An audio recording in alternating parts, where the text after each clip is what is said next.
This is NBC6 News at 6.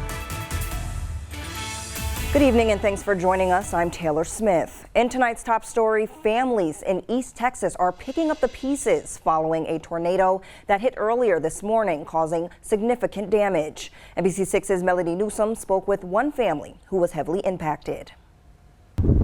I'm here at a home near Highway 59 where a trailer has flipped over due to tornadoes that put 3 individuals in the hospital, leaving them with injuries. The Harrington family was taken by surprise when a tornado tore through their trailer early Saturday morning in Marion County, causing bruises and additional wounds. Natalie Harrington says she was extremely worried about her daughter and husband. He was bleeding everywhere. That's when it stopped.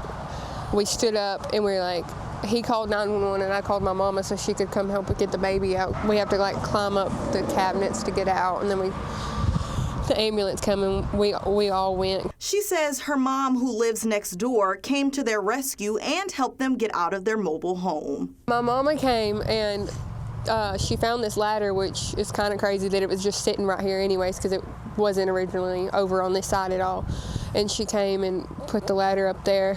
Harrington says she believes the kitchenware is what caused the injuries to her husband. I think I landed on my back and then the dishes came down on him. We're very fortunate that it was as little damage as it was, because he didn't cut no tendons or in the bone or anything like that. He just had to get some stitches. Melody Newsom, NBC6 News.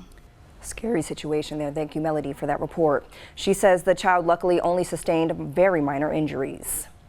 Crews in Shreveport are making progress on repairs to the city's damaged water transmission line.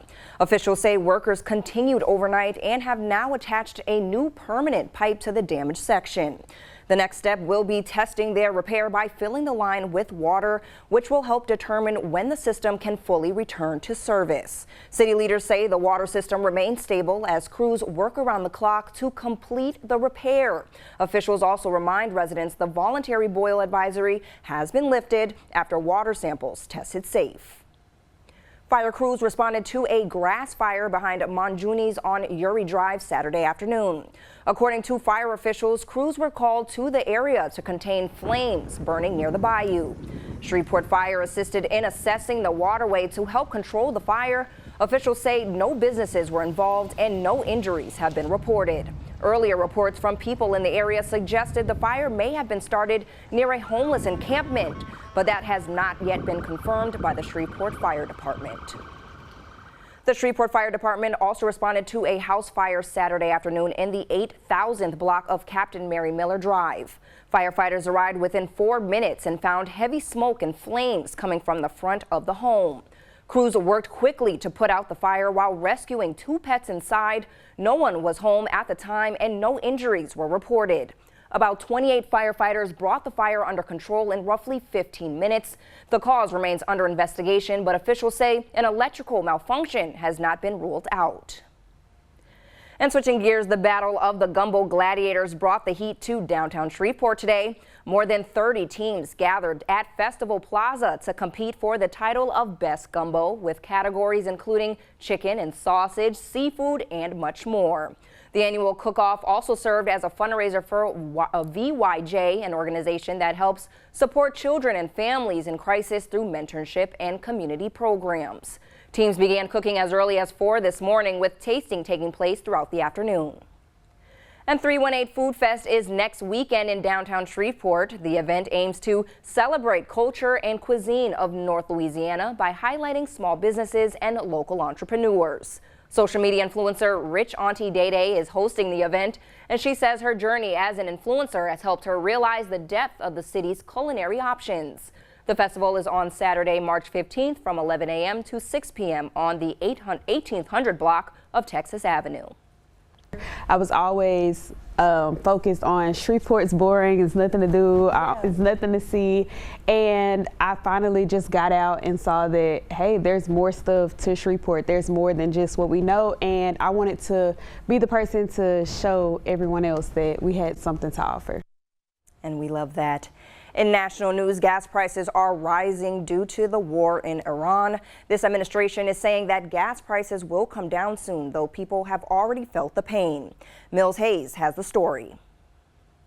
Energy Secretary Chris Wright said this morning that gas prices will likely take weeks, not months, to go back down. And President Trump saying that gas prices will rapidly go down once the war is over, but that the military operation is far more important than higher gas prices. Still, Politico is reporting that the White House is putting pressure on key officials to find ways to lower gas prices. And that can't come soon enough for millions of Americans on the road. Gas prices have jumped about 34 cents on average for unleaded since the strikes on Iran began last week, and about 60 cents for diesel at $4.33 on average. That's up from $3.76 a week ago. And it's already impacting farmers and long-haul truckers who deliver food and consumer goods to stores. It could even have a domino effect on the economy as businesses spend more to transport goods. About 20% of the global supply of oil passes through the Strait of Hormuz, which has been closed since the conflict began. So crude oil prices are up about 20%, and as that rises, the amount Americans pay at the gas pump does too. Y'all know food is high, and then we have to come out here and 30 cents up a week. Like, I have 4 kids. Like, the economy is high. It's ridiculous. Yeah, that went up a little bit, but it's not impacted mine because I seen the conflict coming, so I filled up beforehand.